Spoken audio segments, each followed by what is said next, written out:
नमस्कार साथियों, जय श्री कृष्णा। आप सभी का आज इस द साइकोलॉजी ऑफ गीता के 7वें सत्र में आप सभी का स्वागत है। आज हम सब प्रवेश करेंगे चतुर्थ अध्याय में, और चतुर्थ अध्याय ज्ञान, कर्म और संन्यास इस पर पूरी तरह से आधारित है। आज हम समझेंगे कि ज्ञान क्या है, कर्म क्या है और संन्यास क्या है। लेकिन इससे पहले हम तीसरे अध्याय में भी थोड़ा सा चलेंगे। आप विचार करिएगा, कई बार जब हम दिन भर काम करते हैं, थकते हैं, मगर हमारी आत्मा नहीं तृप्त होती। कई बार हमारे पास हम बहुत सारे ज्ञानों को सुनते हैं, उनको पढ़ते हैं, लेकिन जीवन हमारा नहीं बदलता। क्यों? क्योंकि ज्ञान और कर्म का मिलन हुआ ही नहीं। ज्ञान और कर्म का जब तक मिलन नहीं होगा, तो आज हम इसी की बात करेंगे, इस गुण रहस्य की, जो गीता के अध्याय 4 में ज्ञान, कर्म, संन्यास में श्री कृष्ण जी ने अर्जुन को समझाया है कि जब जब, स्वागत है सोनी जी, धन्यवाद भैया गुरु जी। तो आज हम बात करेंगे एक गुण रहस्य की, जो गीता के अध्याय 4 में श्री कृष्ण जी ने अर्जुन को समझाया है। क्या? ज्ञान, योग और संन्यास। ज्ञान, कर्म और संन्यास का योग जब बनता है तो कैसे? तो जब भी ऐसा होगा तो होता क्या है, जब तक मानव केवल अपने विचारों में है और कर्म केवल वह क्रिया समझता है, तब तक आत्मा उसकी सोई रहती, तब तक उसकी आत्मा सोई रहेगी। जब दोनों एक हो जाएंगे तब भीतर एक सूर्य उगता है। आज हम इसी को समझेंगे, लेकिन हम इससे पहले थोड़ा सा अपने तीसरे अध्याय की ओर रुख करेंगे, जहां हमने देखा था कि सब कुछ प्राप्त है, सब कुछ प्राप्त है, व्यक्ति मान नहीं पाता, क्योंकि आज हम सभी लोग इन 3 कालों में जीते हैं, वर्तमान, भूत और भविष्य। हम अपने भूत को लेकर हम जो है तो परेशान रहते हैं कि हमने ऐसा नहीं किया। आप कल्पना करिएगा, जब कोई बच्चा 12th क्लास में जाता है तो वह अपने 10th या 8th में क्या कहता है, अरे हम तो उसमें पागल थे, आज अगर हमको 10th मिलता तो मैं टॉप कर जाता, मैं ऐसा कर जाता। व्यक्ति अपने पास्ट को हमेशा झुठला देता है, और जब वह वर्तमान में रहेगा तो कोई अगर उसे बोलेगा कि नीलेश आप गलत हैं, तो आप विश्वास नहीं करोगे। यही नीलेश जब 50 साल का होगा तो बोलेगा कि मैं, अरे 35 साल की उम्र में तो मैं ऐसी ऐसी गलतियां करता था। यही नीलेश अपने पास्ट को गलत बोलेगा, और यह मनुष्य क्या करता है, भविष्य की चिंता में लगा रहता है। यदि हम इन तीनों से उठ के आज व्यक्ति वर्तमान में यदि यह सोच ले कि सब कुछ संपूर्ण है, हमें सब कुछ प्राप्त है, तो वह वास्तव में एक राजा जैसा जीवन, राजा के पास यानी सब कुछ है। लेकिन आज व्यक्ति लालसा में, कामना में संलिप्त है। हर कर्म में व्यक्ति को केवल उसका स्वार्थ दिखता है।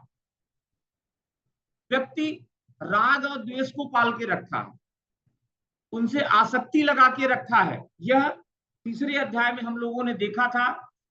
तो आसक्ति को हमें त्यागना होगा। आसक्ति यानी किसी से ज्यादा प्रेम लगाना। ये राग और द्वेष यदि व्यक्ति के जीवन से निकल जाए तो वह किसी भी कर्म को ज्ञान के माध्यम से करते रहेगा। लेकिन ज्ञान आज व्यक्ति कैसा ले रहा है? ज्ञान हमारे भीतर होता है, ज्ञान हमारे भीतर है, लेकिन हम बाहर के ज्ञानों को ले लेके उसे जो आत्मज्ञान जिसे कहते हैं, उसे कहीं ना कहीं आज व्यक्ति पूरी तरह से ठग देता है।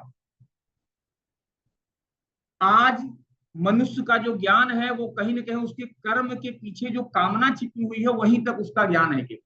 और वहां पर चौथे अध्याय में कृष्ण जी ने बताया है कि व्यक्ति संकल्प भी ले लेता है, वह अपने मन से विपरीत जाने की सोचता है और वहां संकल्प भी ले बैठता है। आत्म प्राप्ति, जो आत्म प्राप्ति होती है, अर्थात जो आत्मज्ञान होता है, वह मनुष्य के जीवन का प्रथम उद्देश्य है, लेकिन अंतिम नहीं। अंतिम उद्देश्य उसका क्या है कि आत्म प्राप्ति के बाद जो उसे जीवन मिला है, उस जीवन रूपी नाटक को दिल खोल कर उसे खेलना चाहिए। ये होती है आत्म की प्राप्ति, है ना। लेकिन आज व्यक्ति भोगों को भोगने के चक्कर में भोगों से आसक्ति कर लेता है, और आज व्यक्ति भोगों को इंकार करने के बजाय दिल खोलकर केवल भोग को भोगने की ही कामना करते रहता है। स्वागत है शुक्ला जी आपका। धन्यवाद भैया जी। तो हम आज यही भोग के बारे में समझ रहे हैं जी।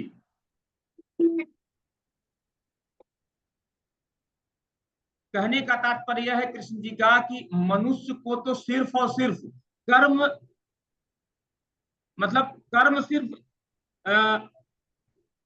करते रहना चाहिए, उसे उसके भोगों के पीछे नहीं जाना चाहिए। लेकिन व्यक्ति वह कर्म को नहीं कर पाता है। कारण क्या है? वह बाहर के इतने ज्ञान ले लेता है कि कहीं ना कहीं उसकी जो मानसिकता होती है वह पूरी तरह से बदल जाती है। वर्तमान में जो व्यक्ति की जो मानसिकता है वही उसका सत्य है। यह कृष्ण जी उसे बता रहे हैं कि वर्तमान में जो आपकी मानसिकता है, यदि आप पास्ट को देखोगे, पास्ट की माया करोगे, तो पास्ट से आपका कार्य नहीं होने वाला है, अपने भूत से आपका कार्य नहीं होने वाला है। और यहाँ पर हर व्यक्ति को कहीं ना कहीं यदि अकर्ता बन के कोई काम करता है, अकर्ता का मतलब कि जिस कार्य को हम कर रहे हैं वह कार्य हम नहीं कर रहे हैं, अकर्ता के रूप में हम अपने दृष्टा बन जाएं, हम कृष्ण जी के जैसे, और उस कार्य को करने लगे, तो व्यक्ति कभी अपने पथ से भटक नहीं सकता है। लेकिन व्यक्ति आज स्वयं कर्ता बन जाता है। किसी भी कार्य को करने के लिए व्यक्ति स्वयं अपने आप को कर्ता ही समझता है, इसलिए उसके भटकने का यही मूल कारण है। अर्जुन कृष्ण से पूछते हैं कि अच्छा कृष्ण, इतनी सारी बातें आपने हमें बता दी, इतना ज्ञान बता दिया, बताइए कि किससे प्रभावित होकर एक मनुष्य अपनी मानसिकता को बदल देता है? किस चीज से प्रभावित होकर व्यक्ति अपनी मानसिकता, मतलब कोई भी कार्य करना चाह रहा है और वह कार्य न करके वह दूसरा कार्य करने लगता है, क्या कारण है उसका?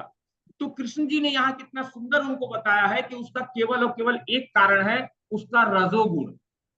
रजोगुण क्या होता है, हमें यह पाने यह जानने की जरूरत है। हम जो भी चीज को पाना चाहते हैं उसके पीछे दौड़ते रहते हैं। हम जिस चीज को पाना चाहते हैं उसके पीछे हम दौड़ लगा देते हैं, और जब उस चीज को खोने का डर हमारे अंदर आ जाता है तब भी हम दौड़ने लगते हैं। मतलब हम मानसिक बेचैनी को अपने अंदर पाल लेते हैं। यही रजोगुण है। जिसके अंदर भी रजोगुण आता है उसके अंदर कामना अपने आप से आ जाती है, और जैसे ही कामना आएगी, भोग की इच्छा उसकी जागृत होगी, तो वह अपनी मानसिकता को बदल देगा। यह कृष्ण जी ने उसे वहां अर्जुन को समझाए हैं। अब हम अध्याय 4 में प्रवेश करेंगे, जो हमारा आज का मूल विषय है कि कैसे एक मनुष्य ज्ञान का उपयोग करके ज्ञान और कर्म का तारतम्यता को बनाते हुए संन्यास को धारण कर ले। आज हम 3 चीजों को समझेंगे, ज्ञान, कर्म और संन्यास का योग कैसे होता है, योग यानी जोड़ना, और यदि कोई व्यक्ति इन तीनों को जोड़ दे तो क्या होगा। तो हम एक छोटा सा आपके सामने उदाहरण देते हैं, समझिएगा। जो बच्चा बहुत पढ़ता है, अर्थात वो ज्ञान तो ले रहा है लेकिन अभ्यास कुछ भी नहीं कर रहा, अभ्यास वह कुछ भी नहीं कर रहा है, यानी वह कर्म नहीं कर रहा है। एक दूसरा विद्यार्थी जो है, एक दूसरा बच्चा जो है, वह दिन भर मेहनत तो करता है, कर्म करता है, लेकिन वह दिशा ही नहीं जानता कि मैं कौन सी दिशा में जा रहा हूं, ना ही वह समझता है कि मैं इस कर्म को क्यों कर रहा हूं। क्या वह बच्चा शांति पाएगा? तो गीता यहां पर क्या कहती है कि ज्ञान बिना कर्म अंधा है।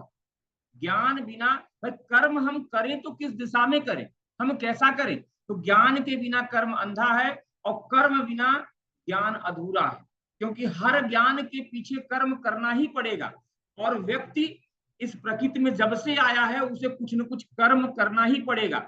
हम सांसें भी हमारे चल रही है तो यह हमारा एक कर्म ही है, हमारे जीवन का यह एक कर्म ही है। तो कहने का मतलब, अगर हम इसे व्यवहारिक जीवन से जोड़ना चाहें तो कैसे जोड़ सकते हैं कि अगर आप किसी भी कार्य में पूरा मन, चेतना और उद्देश्य यदि आपका नहीं आ पा रहा है तो वह कर्म क्या होगा? वह कर्म फलहीन होगा। हमें उसमें अपनी मन को, चेतना को और अपने उद्देश्य को लाने की आवश्यकता है। और अगर आप केवल पढ़ते सुनते हैं पर व्यवहार में उसे नहीं लाते, आज व्यक्ति जो कर रहा है, न जाने आज कितने गीता, भागवत गीता लोगों ने सुना हुआ है, लेकिन आज तक उसे अमल और अपने जीवन में शायद उतार नहीं पाते। कितने राम कथाएं लोगों ने सुना होगा, बड़ा मर्यादा है, बड़ा नहीं हुआ वो। रामचंद्र जी की, लेकिन उन्हें अपने जीवन में उतार नहीं पाता है। तो कहने का मतलब यह है हमारा कि ज्ञान का दीपक आपके तभी जलेगा और तभी जलता घर है में माँ बाप का दबाव होना इतना जरूरी रहता है। जब वह कर्म की लौ में जाके मिलेगा। जब तक उसमें कर्म नहीं होगा तब तक यह ज्ञान का दीपक आपका जल नहीं सकता, यह सत्य है। कृष्ण आगे यहाँ क्या कहते हैं अर्जुन को कि यदा यदा ही धर्म से, जब जब जब जब धर्म की हानि होती है, हाँ, इतनी बुद्धि तो आदमी जब जब लगाता है धर्म अपनी की की हानि क्या होती है, अच्छा मेरे तब लिए तब क्या बुरा। मैं इस धरती पर जन्म लेता हूं। तो जन्म लेना का तात्पर्य क्या है, वहां पर यह कहना चाहते हैं कि हमारी जो आत्मा है, हर आत्मा में परमात्मा का वास होता है। अरे मन तो यदि मिलना हम चाहिए, अपने मम्मी बता कर्मों नहीं दे। को, नीलेश जी अगर हम थोड़ा सा अपना अनम्यूट कर लें तो अच्छा रहेगा।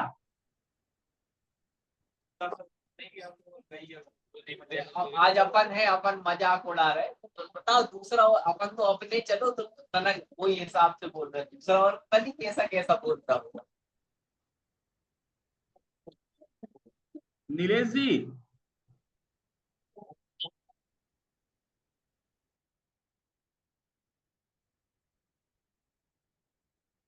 चलिए, शायद वो सुन नहीं रहे हैं। तो हेलो। कहने का तात्पर्य, उसको म्यूट कर लीजिए थोड़ा आप अपना, प्लीज। Okay, thank you. तो कहने का तात्पर्य है कि जब हमारे भीतर का धर्म, जब भी किसी व्यक्ति के भीतर, देखिए यहां पर धर्म की रक्षा करने का तात्पर्य, अभी तो व्यक्ति धर्म ही नहीं समझता। व्यक्ति को धर्म क्या लगता है, हम हिंदू, हम मुस्लिम, यह कोई धर्म नहीं है। यह तो व्यक्ति अपनी कामना को पाने की चेष्टा में सहारा लेता है केवल, कि हम यह धर्म को मानेंगे, यह धर्म, और हर व्यक्ति अपनी कामना की पूर्ति के लिए करता है। उसे कहीं ना कहीं यह लगता है कि जब हम इस माध्यम को पकड़ेंगे तो हमारे जीवन का जो हम पाना चाहते हैं वह कर पाएंगे। लेकिन यहाँ कृष्ण जी स्पष्ट कह रहे हैं यदा यदा ही धर्म से, मतलब कि हमारे भीतर का जो धर्म है, यानी सत्य, विवेक और स्वधर्म। स्वधर्म यानी स्वयं का, हर व्यक्ति का, हर चीज का। अब यह पेन है मेरे पास, तो इस पेन का एक धर्म है। इस पेन का धर्म क्या है, लिखना।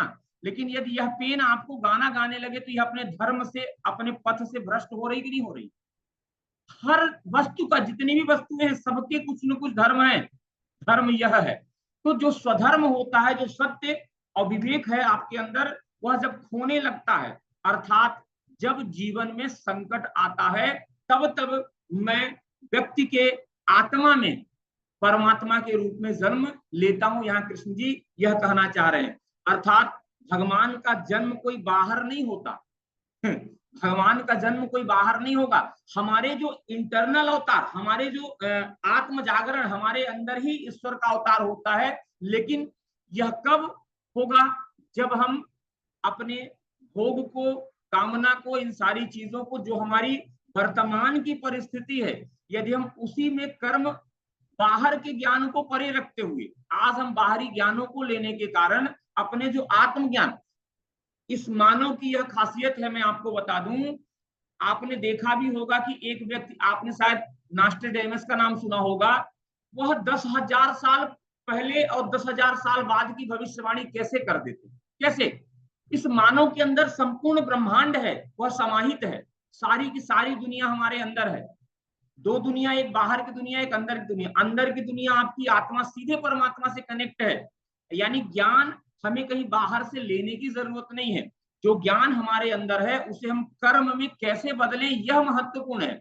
लेकिन आज हम बच्चों से लेकर और बूढ़ों तक केवल एक ही समझ गए हैं कि ज्ञान केवल बाहर से आता है, और हम बाहर के ज्ञान को ही केवल लादने को ज्ञानी व्यक्ति समझते हैं, या हम शिक्षा समझते हैं। आज तो शिक्षा का उचित पर्याय क्या है यह भी व्यक्ति भूल गया है। What is exact meaning of education? Exact meaning क्या है? To be happy and give happiness to others. पहले तो खुद खुश रहो और दूसरों को भी खुश करो। लेकिन आज व्यक्ति, शिक्षा का पर्याय यह नहीं रह गया। आज व्यक्ति खुद भी खुश नहीं है, आप उठाकर देख लीजिए किसी को भी, और दूसरों को तो खुश करने की अपन छोड़ ही दे, बात ही खत्म। तो कहने का तात्पर्य है कि कृष्ण जी कहते हैं कि हर बार जब आप अपने जीवन को सही दिशा में मोड़ते हैं तब एक अवतार आपके भीतर जन्म लेता है।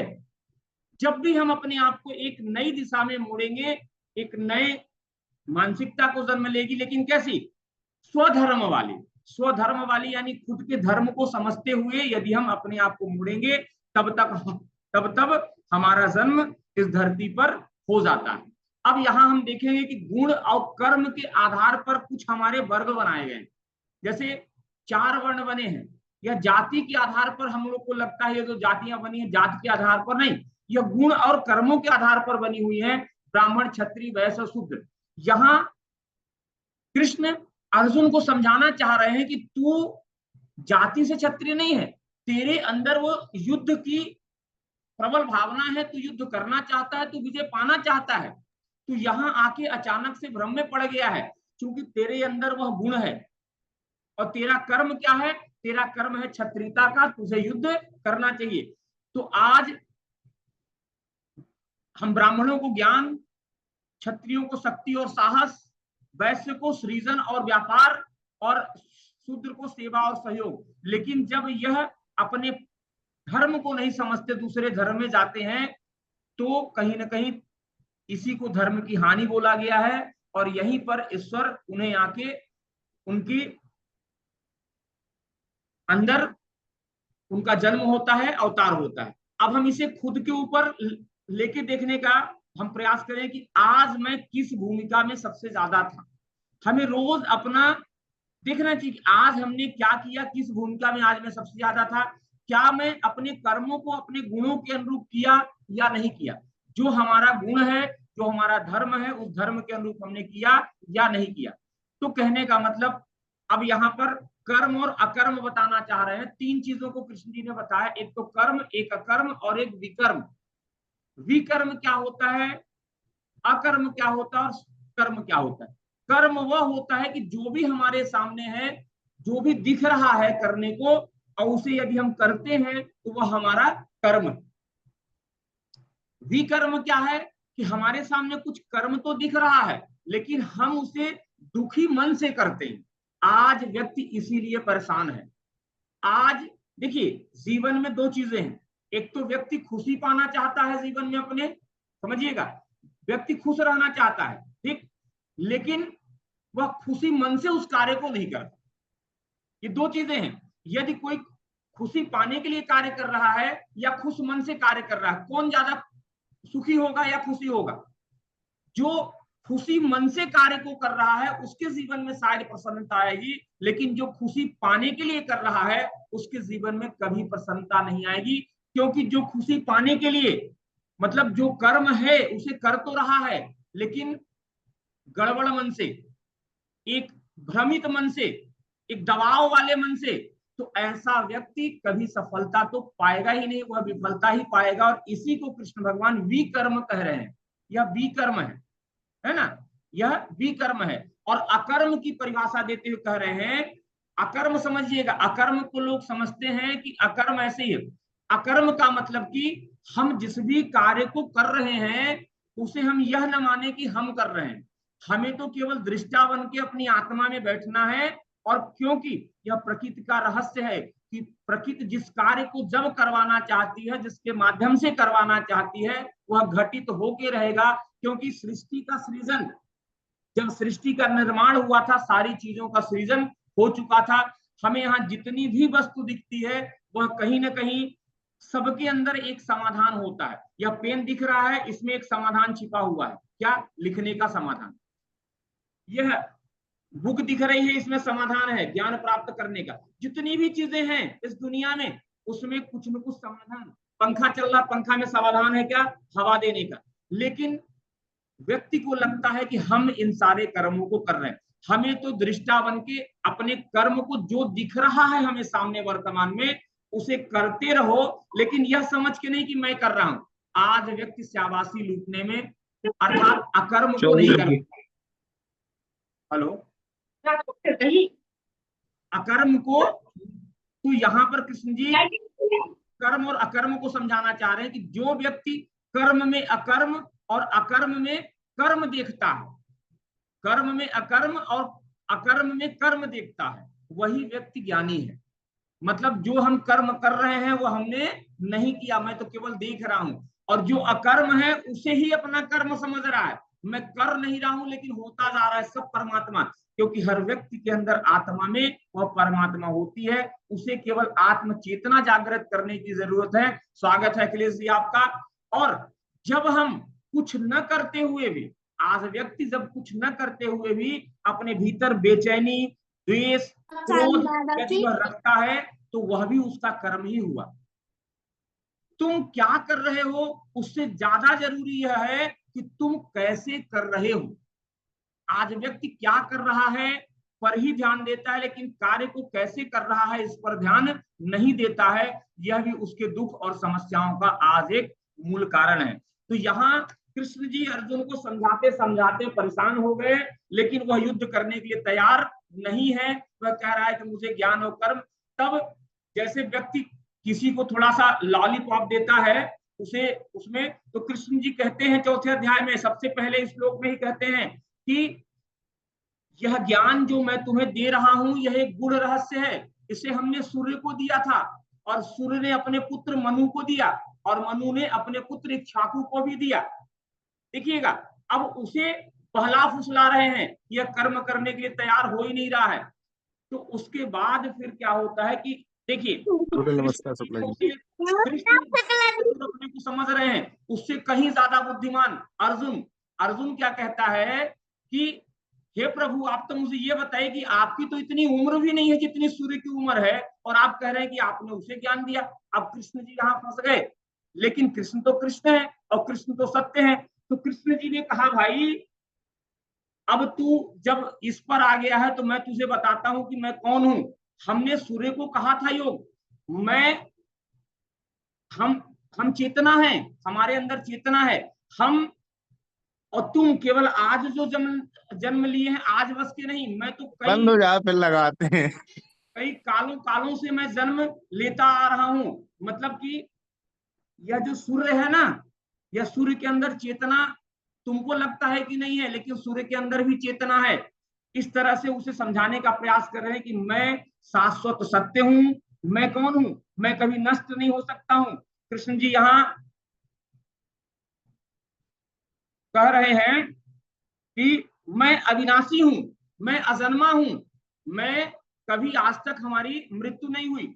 अब वहां पर कृष्ण जी उसे देखिए क्या समझाएंगे कि तू ऐसा समझ कि तेरा दृष्टा तो सर्व के हित की पुकार से ही भरा पड़ा हुआ है पूरी तरह से, परंतु उसकी पुकार पर कार्य तो मनुष्य के अंदर जो उसका बुद्धि और अहंकार है वही करते जा रहा है।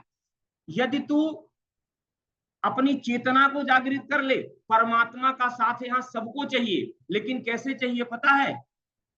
अपनी आत्मा की आवाज पर कर्म करके नहीं। आज व्यक्ति परमात्मा को पाने के लिए न जाने कितने प्रकार प्रकार के धर्मों को बना दिए, और उससे वह परमात्मा को खुश करने के चक्कर में लगा रहता है, पेड़ा खिलाएगा, ये खिलाएगा वो। परमात्मा आपके ठगने से ठगाने वाले नहीं है। ईश्वर कह रहे हैं कि आत्मा की आवाज पर यहाँ कोई कर्म करना ही नहीं चाहता। और मैं तुम्हें स्पष्ट कर दूं अर्जुन कि एक उसके अलावा यहाँ परमात्मा का साथ कभी किसी को नहीं मिलता है। किसके अलावा? जो अपनी चेतना को देखता है, जो अपने आत्मज्ञान को झांकता है। और मैं स्पष्ट कर दूं कि अपनी आत्मा के विपरीत जाकर कोई भी अगर अपनी आत्मा के विपरीत गया तो मनुष्य जमाने भर का धर्म क्यों न ओढ़ ले, लेकिन परमात्मा वहां झांकता तक नहीं है। तू चूंकि शास्त्रों के कर्म कांडों से लदा हुआ है, शास्त्र हमेशा कर्म कांडों को लाते हैं, जबकि तत्व ज्ञान हर व्यक्ति के अंदर एक तत्व है। क्वांटम फिजिक्स भी कहती है कि एवरीथिंग आर एनर्जी, और एनर्जी एक तत्व से बना हुआ है। यह व्यक्ति के अंदर भी एक तत्व है।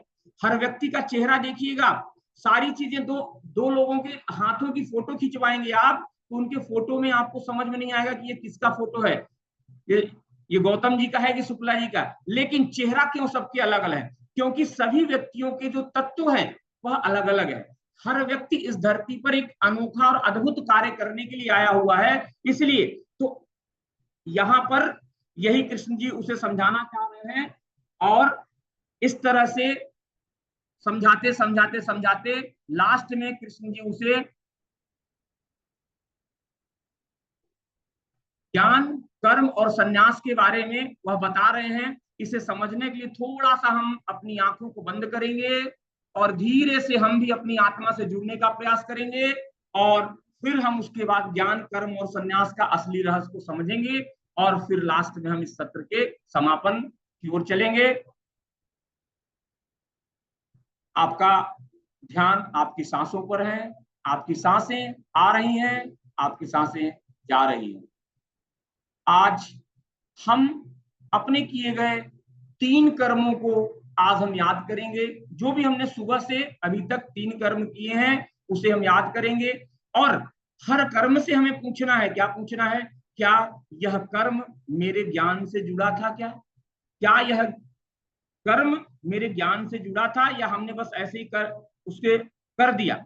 दूसरा हमें पूछना है, क्या इसमें प्रेम, समर्पण और उपस्थिति भाव हमारे अंदर था या नहीं, अर्थात हमने जिस कर्म को किया उसमें मैं उपस्थित था या नहीं था। क्या मैंने इसमें फल की चिंता की या बस केवल सेवा ही की। कर्म वह है जो सर्वहित के लिए हो रहा है, वह कर्म है, और जहां पर स्वार्थ छिपा है वह कर्म नहीं है, ऐसा कृष्ण कहते हैं। अब हम अपने मन की गहराई से जाकर कहेंगे कि मैं कर्म करता हूं, मैं कर्म करता हूं अपने आत्मज्ञान से, मैं कर्म करता हूं समर्पण से, और मैं कर्म करता हूं भीतर की जागरूकता से। मैं जो भी कर्म करता हूं अपने भीतर की जागरूकता से करता हूं। हम इस भाव को महसूस करते हुए धीरे से अपनी आंखों को खोलेंगे। कहने का तात्पर्य है कि आज का जो इस सत्र का सार था कि ज्ञान जो है वो क्या होता है, हमें दिशा देता है। ज्ञान हमें दिशा देता है, लेकिन वह ज्ञान बाहर का नहीं होना चाहिए, वह ज्ञान हमारे अंदर का होना चाहिए, जिसे हम तत्व ज्ञान कहते हैं।